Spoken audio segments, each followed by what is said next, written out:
नमस्कार दोस्तों, मैं हूं रोशन और आप देख रहे हैं जीके फेयर्स यूट्यूब चैनल। दोस्तों, इस चैनल पे आपको प्रीवियस ईयर पेपर का डिस्कशन और साथ ही साथ जनरल अवेयरनेस की तैयारी करवाई जाती है। तो आप लोग जरूर इस चैनल को सब्सक्राइब करके बेल आइकन को प्रेस रखिए। तो देखिए, आज हम जो पेपर डिस्कस करने जा रहे हैं वो है डीएफसी साल में एग्जीक्यूटिव ऑपरेशंस एंड बीडी का पेपर हुआ था 25 अगस्त 2023 को फर्स्ट शिफ्ट में। इसमें जनरल अवेयरनेस के जितने भी प्रश्न पूछे गए थे सभी को हम एक एक करके डिस्कस कर लेंगे। पीडीएफ चाहिए तो आप हमारे टेलीग्राम चैनल से जुड़ सकते हैं, जिसका लिंक आपको नीचे डिस्क्रिप्शन में दिया हुआ है। और आपके पास भी देखिए किसी एग्जाम का क्वेश्चन पेपर होता है तो gkfairs25@gmail.com पे भेज सकते हैं, ताकि उसको हम यहाँ पर डिस्कस कर सकें। तो देखिए, ये वीडियो आपके लिए रामबाण साबित हो सकता है, क्योंकि इसमें हम 250 प्लस जो है जनरल अवेयरनेस के क्वेश्चन को डिस्कस किए हैं, जो कि डीएफसी साल में 2016 से लेकर 21 तक पूछे गए थे। तो इसको जरूर देख लीजिएगा। 5000 लोगों ने इसको जो है लाभ उठाया है, तो आप भी इसका लाभ उठा सकते हैं। और देखिए, इस सीरीज में हम जो पेपर डिस्कस करेंगे, कुल मिलाकर 9 पेपर हम डिस्कस करेंगे, जो कि 2023 के डीएफसी साल में जो क्वेश्चन पूछे गए थे, तो ये 9 पेपर को हम डिस्कस कर लेंगे। तो देखिए, पहला क्वेश्चन आपके सामने है कि भारत के किस वायसराय ने बाल विवाह निरोधक अधिनियम जो है पारित किया और किस वर्ष।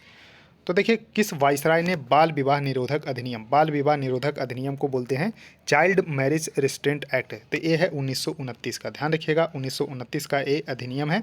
इसको तो देखिए, उस समय अगर आपको पता होगा कि 1929 के समय भारत के वायसराय कौन थे, तो आपको आंसर इसका मिल जाएगा। तो देखिए, 1929 में जो है लॉर्ड इरविन थे। लॉर्ड इरविन का कार्यकाल था 1926 से लेकर 1931 तक, 1931 तक था। और देखिए, एक पूछा जाता है कि गांधी इरविन समझौता जो है कब हुआ था। तो देखिए, गांधी इरविन समझौता 5 मार्च 1931 को हुआ था। ध्यान रखना है, 5 मार्च 1931 को गांधी इरविन समझौता हुआ था। ये भी आपको जरूर ध्यान रख लीजिएगा। उसका देखिए, नेक्स्ट क्वेश्चन है कि भारतीय संविधान में मौलिक अधिकार किस देश से अपनाया गया है। तो देखिए, मौलिक अधिकार जिसको बोलते हैं इंग्लिश में फंडामेंटल राइट, तो फंडामेंटल राइट जो है अमेरिका के संविधान से लिया गया है। जी हाँ, अमेरिका के संविधान से लिया गया है। जबकि मौलिक कर्तव्य लिया गया है तो यूएसएसआर के संविधान से। और यहाँ पर डीपीएसपी यानी कि राज्य के नीति निर्देशक तत्व तो आयरलैंड के संविधान से लिया गया है। तो आयरलैंड के संविधान से राज्य के नीति निर्देशक तत्व तो लिया गया है, जो कि अनुच्छेद जो है 36 से 51 तक रखा गया है। इसको जरूर ध्यान रखना है भाग 4 में। अब देखिए, मौलिक अधिकार जो है शुरू में 7 मौलिक अधिकार थे, जिसमें कि एक हटा दिया गया। कब? तो 44वां संविधान संशोधन हुआ 1978 में, जिसमें संपत्ति के अधिकार को हटाकर उसको जो है अब कानूनी अधिकार बना दिया गया, यानी कि लीगल राइट बना दिया गया। अब अनुच्छेद 300A अनुच्छेद में रख दिया गया है। तो अब कुल मिलाकर जो है कितने मौलिक अधिकार है? तो 6 मौलिक अधिकार है। और कहाँ पर इसका जिक्र किया गया है? तो भाग 3 में इसका जिक्र किया गया है।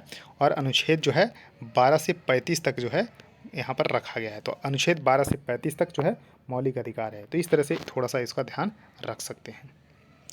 उसका देखिए, नेक्स्ट क्वेश्चन है कि प्रवासन से जनसंख्या की संख्या, वितरण और संरचना में परिवर्तन होता है, यानी कि migration change the number, distributions and the compositions of the population. जी हाँ, माइग्रेशन जब होते हैं यानी कि प्रवासन होते हैं, यानी कि एक स्थान से दूसरे स्थान पर जाते हैं, तो इसमें नंबर में चेंज होता है, डिस्ट्रीब्यूशंस होता है and composition of the population.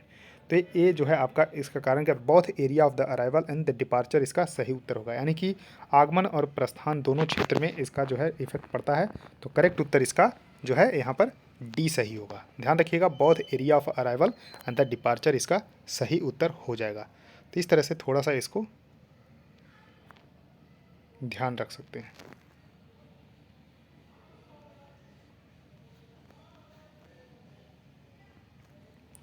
उसके बाद देखिए, नेक्स्ट क्वेश्चन आपके सामने है कि जन औषधि ट्रेन के बारे में पूछा गया है कि इसमें जो है कौन सा उत्तर जो है सही है। तो देखिए, यहाँ पर जन औषधि ट्रेन के बारे में पूछा गया है। तो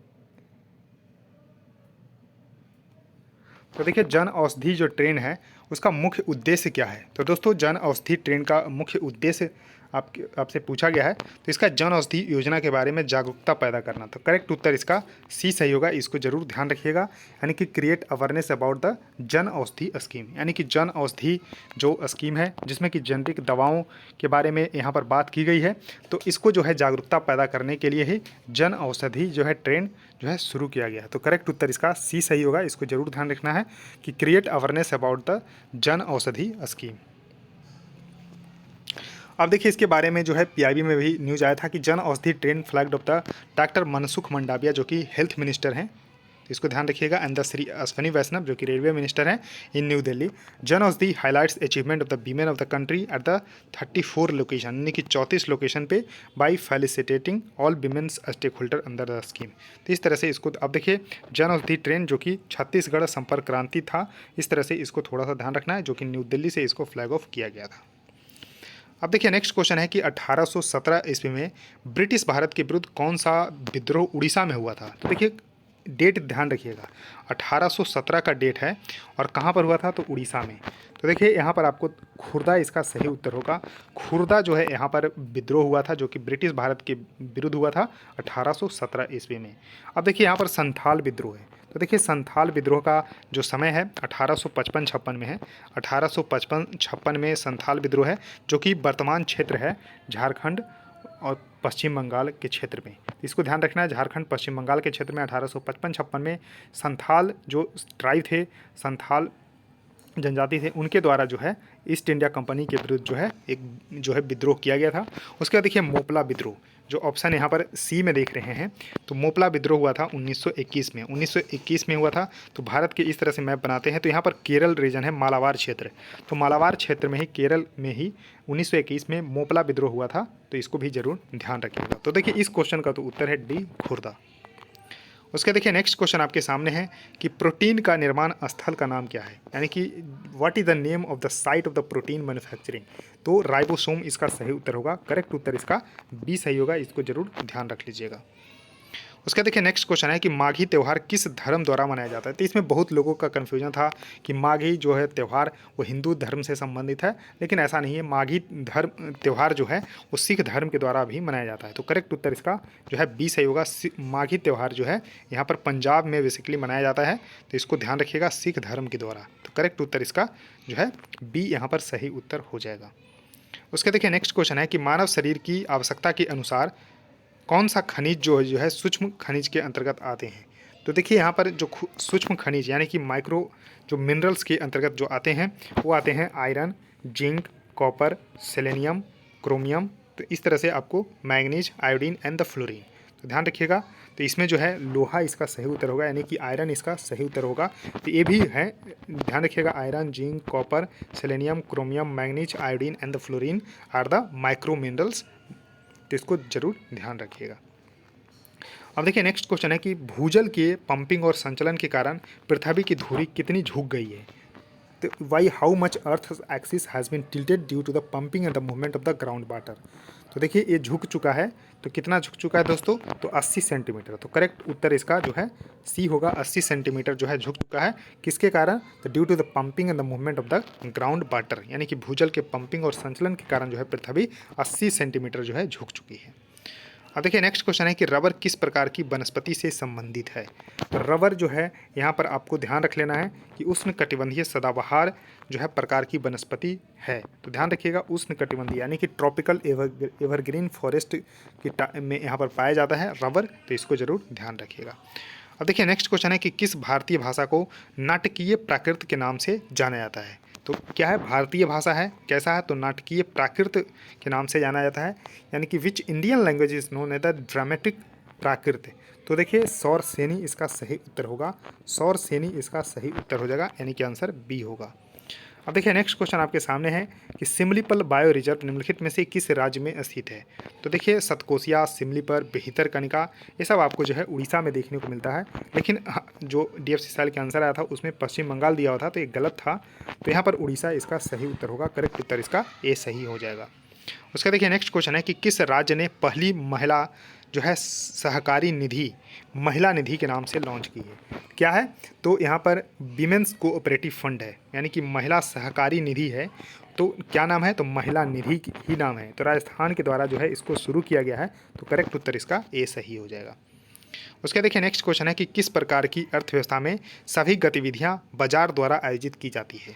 तो सभी गतिविधियां बाजार द्वारा आयोजित की जाती है। तो इस तरह के जो अर्थव्यवस्था की प्रकार है उसको बोला जाता है दोस्तों बाजार अर्थव्यवस्था, यानी कि मार्केट इकोनॉमी इसको बोला जाता है। अब देखिए मिक्स्ड इकोनॉमी क्या होता है, जिसमें प्राइवेट और पब्लिक दोनों तरह के जो है मार्केट में जो है बनी रहती है, यानी कि वो इंडियन इकोनॉमी जो है मिक्स्ड इकोनॉमी है, जिसमें पार्टिसिपेशन होता है प्राइवेट और पब्लिक दोनों का। तो इस तरह से थोड़ा सा ध्यान रखिएगा। उसके देखिए नेक्स्ट क्वेश्चन आपके सामने है कि दक्षिण एशियाई फुटबॉल महासंघ फुटबॉल चैंपियनशिप, जिसको सैफ फुटबॉल चैंपियनशिप बोला जाता है, तो इसको ध्यान रखिएगा Saif, south Asian football federation championship आयोजित किया गया था, तो बेंगलुरु में आयोजित किया गया था। इसको जरूर ध्यान रखिएगा। जून जुलाई में इसका आयोजन किया गया था, जून जुलाई 2023 में, तो ध्यान रखिएगा। तो इसको जो है भारत ने जीता है। तो इस जो चैंपियनशिप का आयोजन जून जुलाई 2023 में हुआ था सैफ का, तो यहाँ पर भारत ने जो है कुवैत को हराकर अपनी 9वीं खिताब जो है यहाँ पर जीती थी भारतीय टीम ने। तो इस तरह से थोड़ा सा इसको जरूर ध्यान रख लीजिएगा। तो दोस्तों इस वीडियो में इतना ही। आई होप आपको इस सीरीज़ बिल्कुल पसंद आ रही होगी, तो ज़रूर लाइक कर दीजिएगा और वीडियो को अपने दोस्तों के साथ शेयर करिएगा और चैनल को भी सब्सक्राइब करके बेल आइकन को प्रेस कर लीजिए। सो थैंक यू दोस्तों, इस वीडियो में इतना ही। धन्यवाद।